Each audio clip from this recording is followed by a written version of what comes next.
Assalamualaikum warahmatullahi wabarakatuh. Jumpa kembali di channel Pak Ismail untuk belajar IPA. Kali ini kita akan mempelajari tentang listrik dinamis. Oke, Bapak yang mengingatkan kembali pembelajaran materi yang lalu. Masih ingat tentang listrik statis? Ya, benar sekali. Listrik statis adalah arus listrik yang terjadi hanya sesaat. Kenapa sesaat? Karena ketika terjadi keseimbangan muatan elektronnya, maka arus itu akan terhenti. Nah, kebalikan dengan listrik statis, hari ini kita akan mempelajari tentang listrik dinamis.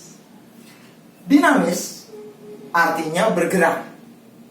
Berarti listrik dinamis ini arus listrik yang terjadi terus bergerak. Tidak statis seperti yang lalu, tetapi terus bergerak.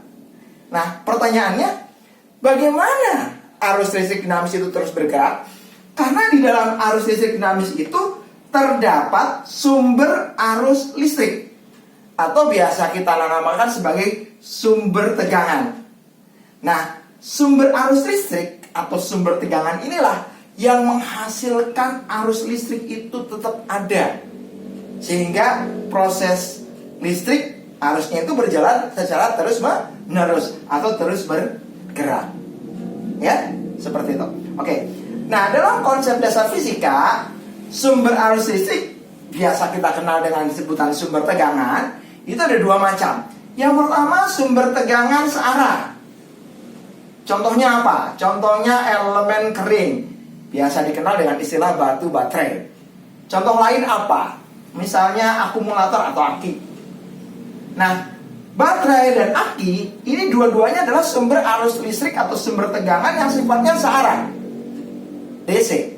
Ya, biasa dilambangkan dengan lambang seperti ini, dua buah garis batang, yang tinggi dan yang pendek. Yang tinggi melambangkan kutub positifnya, sedangkan yang pendek melambangkan kutub negatifnya. Nah, nanti dari kutub-kutub itu terjadi beda potensial. Nah, efek beda potensial inilah yang menghasilkan arus listrik. Ya, seperti itu. Nah, yang kedua, itu sumber tegangan arus bolak-balik. Nah, berbeda dengan searah, arus bolak-balik itu terjadi secara bolak-balik. Ya. Oke, contohnya adalah generator. Ya, lambangnya adalah lambang lingkaran. Ya, lambang lingkaran, di tengahnya ada tanda tak terhingga ya. Oke, itu yang menunjukkan arus AC atau bolak-balik, alternating current. Nah, baik arus listrik sumber tegangan searah atau bolak-balik itu bisa dipasang dalam sistem rangkaian listrik membentuk listrik dinamis, ya. Contoh sederhananya seperti ini.